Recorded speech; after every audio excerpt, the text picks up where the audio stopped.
Welcome to GRE. I'm your host, Keith Weinhold. For the first time ever on the show, we're talking about what some call the greatest real estate cash flow strategy today, co-living.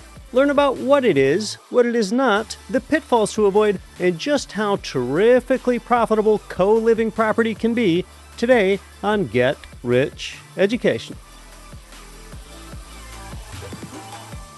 What if you got your mortgage loans the same place I get mine? You sure can at Ridge Lending Group, NMLS 42056. They provided GRE listeners with more loans than anyone because Ridge specializes in investment property. They'll help you build a long-term plan for growing your real estate empire with leverage. Start your pre-qual and even chat directly with President Chaley Ridge. While it's on your mind, start at ridgelendinggroup.com. That's ridgelendinggroup.com. You're listening to the show that has created more financial freedom than nearly any show in the world. This is Get Rich Education.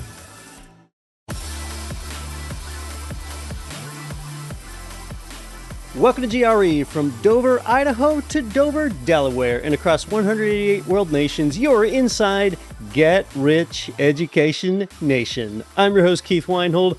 For about 5 years now, it's been harder to make the cash flow numbers work on long-term rentals, and that's because, sure, rents are up, but not as much as expenses are, and that's why for your regular income properties, builders buy down your mortgage rate for you so that it works. But now enter co-living properties, and your cash flow can be multiples higher. In fact, today we're going to talk about a model that has 7 times the cash flow of a regular long-term rental. For example, instead of renting a detached single-family home to one family, if instead you divide it up into 6 bedrooms and rent each one of the 6 bedrooms to an individual, you will drive substantially more income. You've got 6 rent checks instead of 1. That's what a co-living property is in general, and you're usually renting it to tenants that are working a lot. They're away from the property. It's often run through PadSplit. You'll learn more about what that means. And though co-living is lucrative, you still need the right market, the right layout, the management, which is really key here, and the right operating model. Today, we'll talk to a GRE marketplace operator that provides co-living properties to investors like us with a management solution, and as you'll see, it gets even better than that. Although they serve just one geographic area in the U.S., which happens to be an investor-advantaged area, as you'll see, this is conducive to out-of-state investors if you want to own there. We're talking about co-living income property today. Next week, there's something vital I want to tell you about, and I can't wait to do that. It's about the way that I talk when I meet a 25-year-old and I learn that their only source of income is as an employee at a job. And no matter what age you are, what I'm going to share with you is going to apply to you too, and it's pretty transformative. That's next week here on the show. As for today, let's learn about co-living.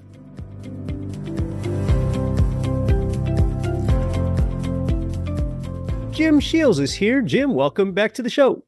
Keith, good to be here. Thanks for having me. Well, Jim, we saw each other in person a few months ago at a conference. I wanted to have you back here today to discuss co-living since you're involved in it and you help other investors learn about it. And now you even started providing properties for co-living specifically for them. And, Jim, with co-living, I have seen models in the past where a single-family home, it might be retrofitted, renovated to, say, have 6 bedrooms and 3 bathrooms. And that way, you as the owner, you could rent it to 6 tenants, really who are each only renting a room, rather than renting the whole place to one family. And this way, tenants get cheaper rent because they're only renting 1 bedroom. And then for the owner, this gives them stronger cash flow because they're renting it to 6 different parties and not just one. So with affordable housing really being a struggle for so many, Co-living is really taking off. So tell us more about what co-living is and what it isn't, Jim. Yeah, co-living was something that was brought to us by one of the owners of PadSplit, actually. Yeah. They had met me and worked with me on other new construction projects. And kind of my evolution, as you know, Keith, was I went from doing a ton of fixer-uppers for many of years to new Great. construction. And both can get you where you want to go, but I liked new constructions. But meeting some of the owners of PadSplits, I found that they were starting to have the same struggles that I was when I was rehabbing a lot of homes. It's not easy to take a 3 bedroom or 4 bedroom home and turn it into an 8 bedroom or a 7 bedroom. And so, starting from scratch with new construction, we're able to set up for what they're trying to create. And what they're really trying to create with co-living is that affordable housing crisis. There's a lot more single individuals out there not looking for, not needing whole family dwellings to live. They're more at a basic income level that, keeps them quite a bit below being able to rent, like here in Jacksonville, the average price of a 1 bedroom apartment is just outside of their qualifying range. So they might have Yeah. a good job and decent credit, but they can't qualify. So what we've seen co-living do, and again, working through our management partner of PadSplit, is they are bringing in this system of putting people together in one home, still with the screening, still with certain amenities that, really help the property get seen, wanted, and rented, and then certain managerial things where you're providing good options for living in areas that need more affordable living. And for landlord investors like ourselves, you're providing now a new opportunity to beat what I've called the cash flow crisis. We have an affordability crisis, but that's also created a cash flow crisis, Keith, as you know. And the numbers that we've been able to see are quite advantageous for both the renter, for the amount they pay, and for the owner, for the amount they're going to cash flow. And that's what I'm seeing this new co-living movement is about. It's really landlords taking a new risk on a certain type of property and tenants getting a type of property that fits their income and their needs. Jim, philosophically, I'm thinking about assisted living homes. And when society changed sometime last century, assisted living homes became more of a trend where a lot of times that's where the elderly people went. Now we have co-living, and you kind of wish the world would be a place like where, someone freshly out of high school or college could be married and have children, and, just one or two jobs could float and support that family, and they would be able to afford their own home, either to own or rent. But increasingly, that's just not the world that we're living in. It harkens back to multi-time GRE guest and legendary investor Jim Rogers. To paraphrase Jim Rogers said, "I need to invest in the world with the way that it is, not the way that I want the world to be." That's one thought that keeps coming to mind with co-living. Yeah, for me too. Honestly, Keith, when I first heard about co-living, it was a few years ago. Someone saw me speak at a mutual event similar to one we last saw each other at. I got off stage and they came up to me and they mentioned to me, we're doing these things called co-living. Yeah. And I was kind of blinded. I was looking backwards instead of forwards. And I said, that doesn't sound right. That doesn't sound like it could work. And I had a lot of what ifs and how do you handle this? Well, as the niches really started to solidify and show real wind at its back, all of those questions and doubts I had have been answered.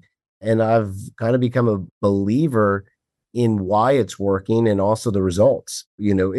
For us, build right, finance right, manage right. That's always been our model. That's what's going to help us and our investors succeed. Building it right and managing it right, we had to figure out, but figuring that out, that's key. And it's very cool to see investors today breaking the norms of saying, well, we can't have cash flow anymore. On a nice new construction property in a growth market like Jacksonville, Florida, you can't have good cash flow. Well, that's just not true with co-living coming on because, again, you're answering the call of a forgotten tenant and their needs. Yeah, I just think for any thoughtful investor, it's got to give them pause. But this is where society has gone. Well, we're going to talk about how profitable co-living is for investors later. But first, tell us more about the nuts and bolts of how co-living works. Yeah. So the way that it works is, first of all, you start, again, going with our model, build right, finance right, manage right. Building it right. When you're starting with new construction, you're able to go into the property with all eyes open without a lot of surprises, and you're able to build it right to the design that a co-living property of success would entail. We're doing 7 bedrooms, 7 baths. We're doing 14 bedrooms, 14 baths. We're doing 20 bedrooms, 20 baths. These are all things that we worked with the owners of PadSplit as they've worked and researched areas all over the country, starting here in Northeast Florida.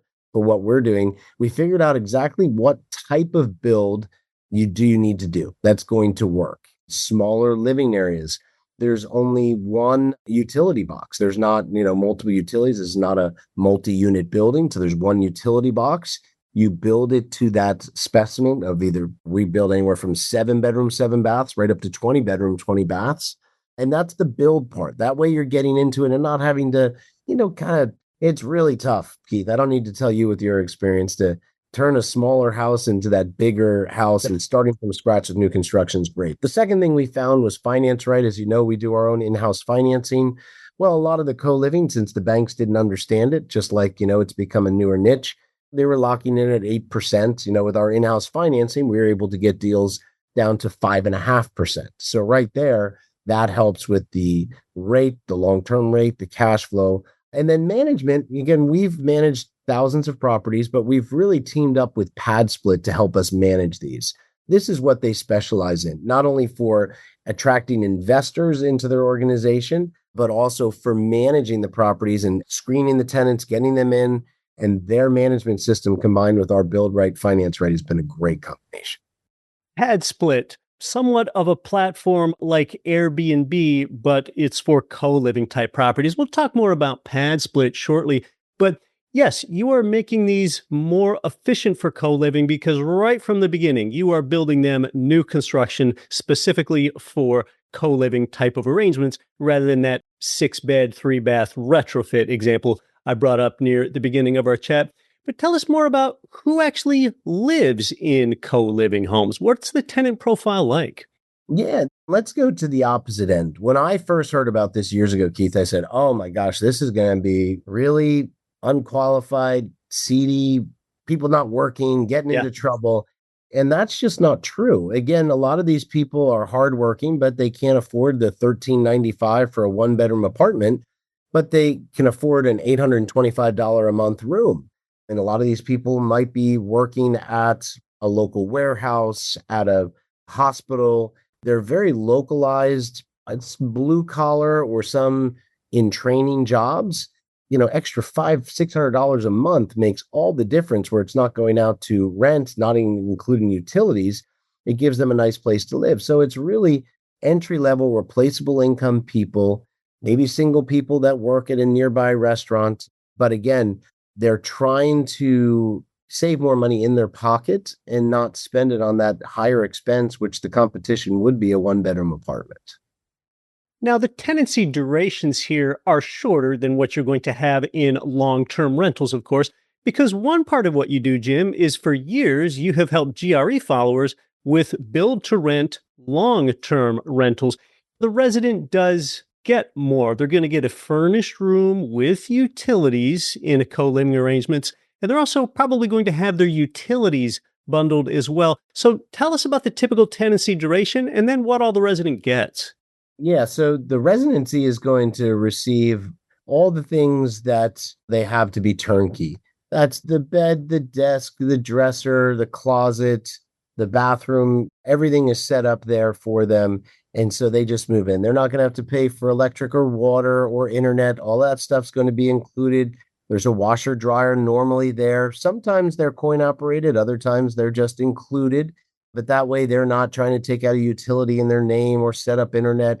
Also, for the investor, that's a good thing because you have one master lease. If you start to do a bunch of leases, well, you could get in trouble with the rules of your community, probably of having multiple leases on one property. It's not a multi-unit building, so you can't do that. So one master lease with one utility and all utilities included allows you to do that. This makes it very easy to move in and out. And the average tenancy might only be 6 months. But Okay. again, the way that it's set up, what we like about PadSplit is they have a very good marketing and screening process. So they're constantly marketing and screening to people in the area. And then they have their own private community with investors. So we'll build it and finance it. Our people will move over to their community for management so the owners can speak together. And then the tenants, though, they're coming through PadSplit system. And so what I like about that is if they try to not treat the property well, or they're not allowed back into any PadSplit properties anywhere within the city. So that's really good for co-living protection. So we just see that turnkey approach. And, you've been preaching turnkey real estate for a long time. Yeah. This is a turnkey room where they're able to move in, they're able to move out easily. They can transfer to another co-living property. And by doing that, you can get people in and out very quickly, which keeps the vacancies low, even with shorter tenancy. All right. So an average tenancy duration of about 6 months. And for you, the prospective investor, as you're trying to understand co-living, maybe think of it as like when you check into a hotel. Co-living residents stay longer than you stay in a hotel. But as far as all the utilities are in the room combined, all into one charge with your Wi-Fi, your water, your electricity, your natural gas, and the room is already furnished. Just one all-inclusive payment, making it easier for that co-living tenant. And Jim, you've been talking about PadSplit, where you're partnering directly with them. And that's the management part of this. Of course, this is more management intensive than a long-term rental. So tell us more about PadSplit and how it works. Sort of like an Airbnb platform, but yet for longer term, affordable room rentals that has the property management infrastructure somewhat already built into PadSplit. Yeah, I think your comparison to Airbnb is very accurate, Yeah. Keith, but it's more of a community for both tenants and investors. Airbnb, I have short-term rentals and I use Airbnb. But what I've seen with PadSplit, which I think they've done a good job with, it has a community feel, sharing for the investors who are a part of the PadSplit community. And so there's extra communication on your management, how properties are going, what areas are doing that, great source of communication on the ongoing management. But for the tenants too, they know right where to go to find these types of properties. And the tenants also have to join this community. So there's a joining where if you want to rent a PadSplit, they have to join the community. They have to go through all the approvals and such. So that's pretty much how it's set up. It's seen to be very effective. Again, what held me back from this probably for about 2 years, Keith, was the management piece. We've always managed our properties. I said, well, this is not our niche, just like we don't manage short-term rentals. We only manage long-term rentals. And so I really had to watch and survey a lot of the existing investors and how they were doing. But it's nice to see someone with a good managerial system for both the tenants and the investors to work together. Does PadSplit handle everything like marketing and tenant screening and rent collection?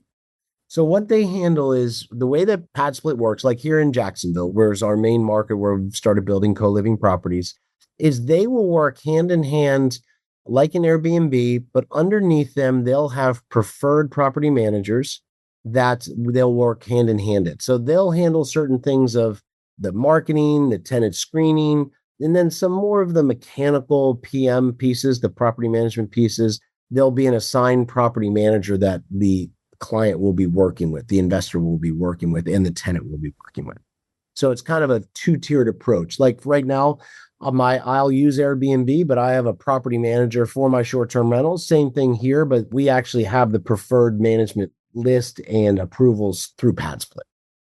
Okay, so much of this is handled through PadSplit, but not everything. There's a second tier where they partner with local property managers in that area to, for example, help with tenant turns or help with maintenance requests. Yep, absolutely, absolutely. Now, short-term rental hosts are used to Airbnb fees. What are PadSplit fees like? There's a monthly fee for belonging to PadSplit to keep your property occupied in there. And I don't remember exactly what it is for the tenants, but I know that they keep it affordable. So overall, you're going to be paying a little bit less than an Airbnb property that you would for, if you use Airbnb and use a short-term property manager, it can be quite expensive. We've seen the PadSplits come in below that. and still achieve the goals of a good short-term rental. We're seeing, I know we're getting into this later, but taking those fees out and doing quite a bit of contingency because of the move in, move outs, we were still seeing like a 7-bedroom, 7-bath based around the same price of one of our single family homes. The cash flow can be about 7 times higher. Wow. On other things. So it really does answer the call for higher cash flow by bringing that more affordable rental in. We're going to talk more about just how profitable it is for investors and more about co-living, somewhat nascent model, a model that's actually been around for quite a while, but it's really gaining traction in making things more affordable for tenants and making things more profitable for investors. We're back with more shortly. I'm your host, Keith Weinhold. This is Get Rich Education. Flock Homes helps you retire from real estate and landlording, whether it's one problem property or your whole portfolio, through a 721 exchange. Deferring your capital gains tax and depreciation recapture. It's a strategy long used by the ultra-wealthy. Now, mom and pop landlords can 721 their residential real estate. Request your initial valuation. See if your properties qualify at flockhomes.com/GRE. That's flockhomes.com/GRE. Let me ask you something. If you've worked hard to build wealth, is your money positioned to actually support your goals? A lot of accredited investors leave capital sitting in cash because it feels safe, but inflation and missed income opportunities can quietly erode its value. Freedom Family Investments offers Freedom Notes for investors seeking structured income backed by real estate. It's a straightforward approach built on real assets, not speculation. And full disclosure, I'm an investor myself. What I like is that their team walks you through how it all works so you can decide if it aligns with your portfolio and income goals. Every investment carries risk and nothing is guaranteed, but with a track record of consistent, on-time investor payouts, they've built real credibility. Go to freedomfamilyinvestments.com to book a clarity call or text FAMILY to 66866. That's FAMILY to 66866. Hey, it's Corporate Direct's Ted Sutton. Listen to Get Rich Education with Keith Weinhold and don't quit your daydream.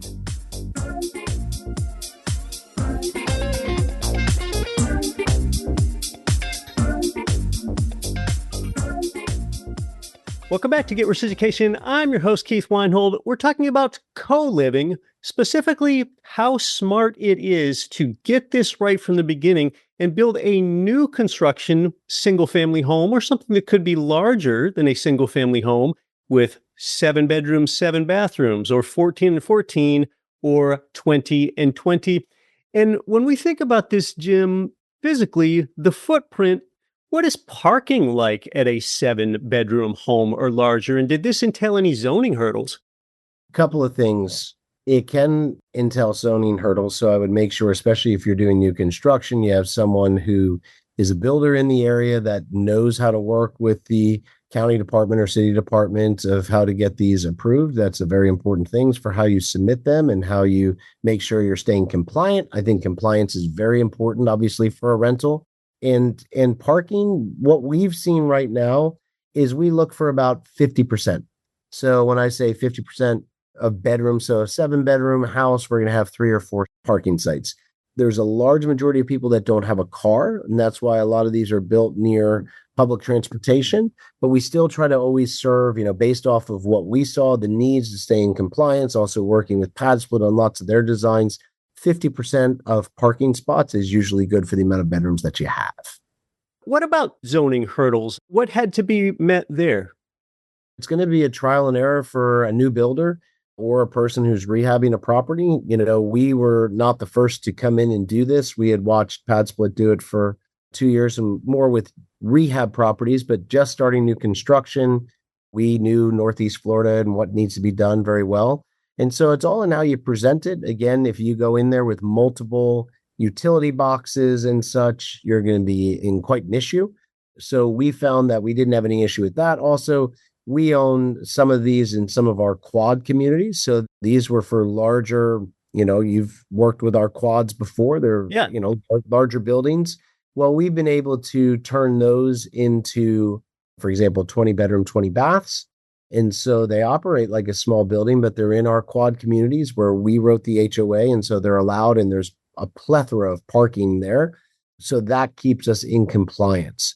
So really, compliance is knowing what your local city or county is going to require and knowing how to get that approved. That's very important. Okay. So these can thrive in sort of duplex and fourplex type neighborhoods. That's where they're being built. And you have a good bit of control over that with you having your own de facto HOA there as well. And Jim, I looked at several of the co-living properties and the footprints and the floor plans. And, I was really encouraged to learn that really the cost for one of these brand new build, 7-bath, 7-bed co-living properties really isn't that much more than a regular single family home designed for one family. So talk to us about the pricing. Yeah. In Jacksonville, for example, 7-bedroom, 7 baths going between 325 and 345, which is very similar to single family homes. And then our pricing for our quads, like a 2020, would be in the low 900s, and that's the same as a quad as well. So we've been able to match our pricing to, and we have duplex ones. The 1414 would be mid 500s, which would be about the same as a Jacksonville duplex. So, I'm going off Jacksonville pricing right now, just as a sample. Sure. Okay. The model I looked at was 7-bed, 7-bath. It had 2 stories. The price was $325K, and it had 1,866 square feet. Yep. Talk to us about just how profitable that it is for an investor on a pro forma income and expenses basis, Jim. From what I've seen is if the average single family home was bringing in about $3,500, and that's a net on the year. So we're saying net, cash flow on the year. Let's say it was about $3,500 on the year of a single family home that you bought. Well, your PadSplit property would be more closer to about $25,000 for the year. Wow. So that's a big jump. Now, with that comes a lot more rent collected, Keith, but also, and again, we can't do it here, but on the pro forma, there's more expenses because you have PadSplit, Sure. you have just it's very similar. Again, I think your analogy of a short-term rental for anyone who owns those, very similar. There's more components, there's more pieces to it, there's more management. But what I did like about the pro formas that were first brought to us, large amount of rent collected, but also a large amount of contingency and expenses calculated in to get that number. So those are what I liked, again, seeing these is there's a lot of expense taken out to still reach that, higher cash flow. But, it's something that you want to account for as well. What keeps people safe? Do your numbers real, talk to people who have owned co-living properties, make sure that you're accounting for the extra expenses of tenants turning over more and just more management involvement. Okay, so on that comparison where you likened it to a long-term rental versus this model, it's about $25,000 of annual cash flow, which is about $2,000 of monthly cash flow. And was that for the 7-bed, 7-bath model? Yeah, and it would go up from there for the larger models. Yeah. Now, are tenants paying in advance by the week or by the month, or how does that work? That's a key thing. They pay by the week, which I didn't realize how important that was for affordability and staying current on your rents. But from the things that I've been shown on working with PadSplit, they showed that when they charge people by the week, it's much more affordable. A lot of these people are paid weekly. So it really keeps them in good rhythm. And so they go on a weekly process. And is this just as conducive to out of area investors like long-term turnkey rentals are?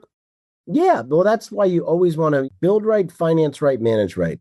You have lots of great connections. You can find a great builder that's willing to build them. You get good financing and then good management. So you don't have to live in the area, but you want to make sure someone is taking care of that for you. Again, I am going to say, I know some people like to manage their own properties from afar. That can work with long-term rentals. I've done it with a few of mine when I left California and came here. From what I've seen, though, for co-living, the involvement, if you are from out of area, I would highly, highly recommend that you follow a manager process and work with a manager. Meaning that you would use one of PadSplit's recommended managers? I would use PadSplit with one of the preferred managers that we know well. And actually, one of the managers that they highly recommend worked for our company for 5 years and she's great. And for what we're doing, I can put a stamp of approval on it. And again, I think just seeing the involvement, these can work really well, but you want to have, just like anytime, but even more importantly on these ones, you want to have management in place, especially if you're a FAR. Sure. So what could the involvement realistically look like, Jim, if that out-of-state investor is using PadSplit and using PadSplit's recommended manager? What might that investor have to do remotely? And maybe that's just on an email basis. A lot can be done by email. Again, Keith, our goal, I don't think you should be spending more than 2 hours a month on managing your property manager. So again, just because there's more involvement, what I like is it doesn't mean there's more involvement for you. You're paying someone to set that up, to handle it. You'll have to be involved somewhat. You are a property owner. But again, I don't see that you have to get involved with every little thing. In fact, I like to step back and not get too involved in my properties. I find like I just kind of go in and stir things up, let my manager do their thing. I'll manage certain big picture managerial things and in communication and overall just directionals, but you should not be getting overly involved. That's what their job is. You should not be doing that. Now, I'm a turnkey real estate investor myself, as you know, with multiple properties in various states and places. And I'm used to getting monthly emails from my manager in those markets. And that is what my owner statement looks like, income and expenses and anything that's going on with the property. But that's just on a monthly basis. Are there weekly statements for co-living managers and owners? Still, rents are collected weekly, but statements still come out monthly. Because what you do is you collect all of the rents, but then again, it's easier to reconcile with all expenses and such that come out on a monthly basis. So it's done monthly. Are there any common mistakes to avoid that are developing in this space? Like an investor that gets in and buys their first co-living property, and then they think, oh gosh, I wish I would have known about this thing sooner that I didn't think about because I'm only used to long-term rentals. Any common mistakes to avoid, pitfalls like that with co-living, Jim? Yeah, a couple of things. First, again, I can't stress enough that co-living, from what I've seen and experienced, they do make money. But on the build it right, going back to our build right, finance right, manage right, just know if you're going to try one year on your own and you want to convert a home that's 3 bedrooms into a 7 bedrooms, it is a much more tedious, involved process where, again, Keith, like you said, are you getting things approved with the county or city? Yeah. Just know that you really want to be in the know, and that's going to take some involvement. So that's my warning on if you're going to use co-living and rehab your own property. Financing wise, the mistakes I've seen made is people didn't see that they had higher interest rates. So you want to do that in your numbers, working like with us, we have our own in-house financing. We're able to get it down to 5.5%. But some of these co-living banks are looking at it differently, and you might be more around 8%. So you want to just do that in your numbers. And then the third pitfall, which we've, hit on, and this is one of your real foundational rules, is management is key. And on these, where I see the biggest harm once you get it built right and financed right, it could all fall apart if you don't have management in place. So I would just be, some of you do-it-yourselfers. I have some things that I like to do it myself too, but on a more technical type of property like this, I highly encourage you get management in place to do their thing. For sure. It is easy to make the case that the management is even more important than the property itself. One of the things that I like about what you do there, Jim, is you're so forward thinking and you are so into making the experience as turnkey for that investor as it can possibly be. And one of those things is, as you rolled this out, you had a lot of the financing hurdles rolled out right with it. Tell us more about those in-house financing options you have that you touched on specifically for co-living. And especially I'm thinking through the lens of like that 7-bed, 7-bath, $325K co-living property that I saw. Yeah. I mean, it's nice with getting to be a builder of our size with a really good balance sheet. We're able to work with banks and buy large tranches of money or slate large tranches of money at cheaper rates than available to the public. For our normal long-term rentals, we can get down to 3.75. That's for normal houses. You can't get that low because of risk factor. Banks still, they like working with us, but we have gotten it down to 5.5%. So right now, our most popular program is a 30-year fixed 5.5% for co-living, and again, a lot of people that have come to us said, holy moly, we were locked in at 8.15. We are getting it not as low as our lowest rate, but at a really good rate now, below what's normally offered out there. So that's normal qualifying that you would have to do with any bank loan through us. And our counselors are happy to talk more about that. That's our most popular program for the co-living. For the 7-7, you're looking at a 5.5% interest rate, 20 to 25% down. That is a super attractive rate. Is that something that the home builder helps participate in buying down discount points, or that the buyer is asked to do in order to get down to that rate? Working with us, well, it could go either way out in the marketplace, Keith. When working with us, we pay all of those required fees and points to get the lower rate. That's on us, not on the buyer. All right, we're talking about co-living properties today, a way to supercharge your cash flow. This is one of the greatest cash flow strategies in all of residential real estate today. Jim, is there any last thing you have to tell us about co-living? Perhaps something that I did not think about asking you that I should have?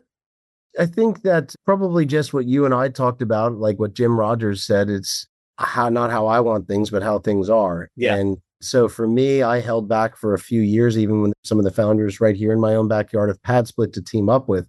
But I think that I couldn't picture Keith 10 years ago having a short-term rental. I'm like, wait a minute, I'm going to have them stay there every week and I'm going to have to furnish it. And, it was from the old guy doing long-term rentals.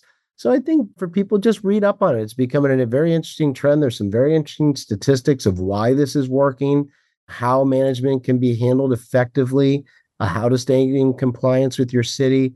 There's a lot of good information. This is a great starting point to our conversation today, but I don't think this niche should be ignored because the track record is already there and it is answering a need of both investors and tenants, which is pretty cool. It has been super intriguing to learn more about this. Jim represents one of our GRE marketplace providers. It's been great having you back on the show. No, thanks for having me, Keith.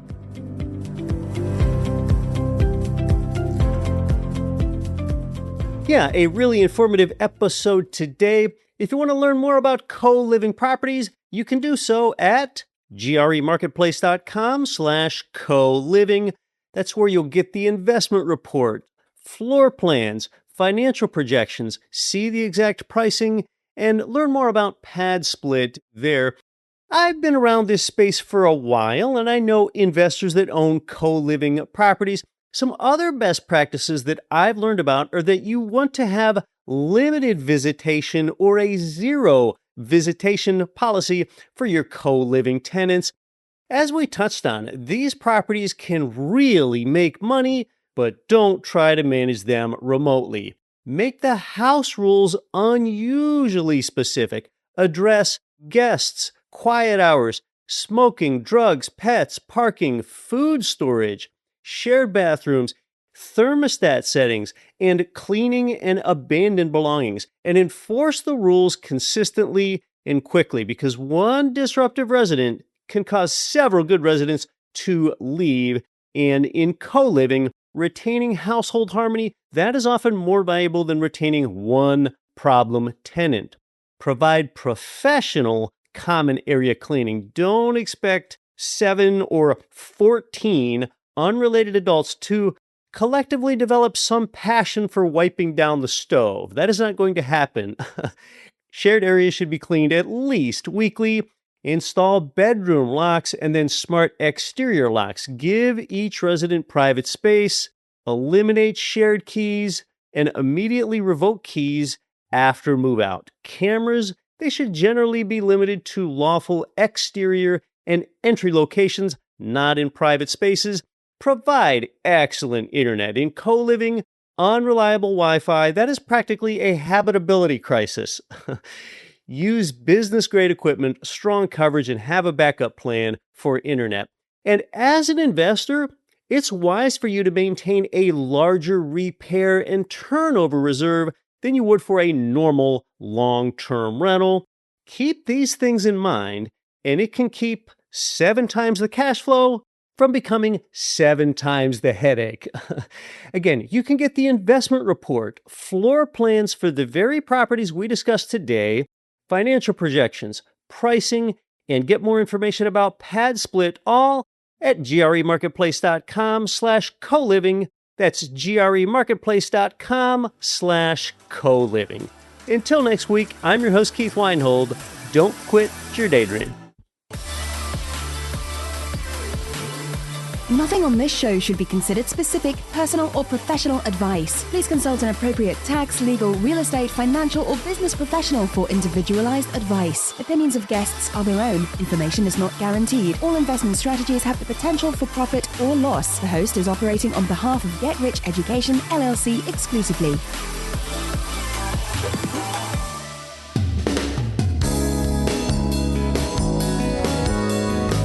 The preceding program was brought to you by your home for wealth building, GetRichEducation.com.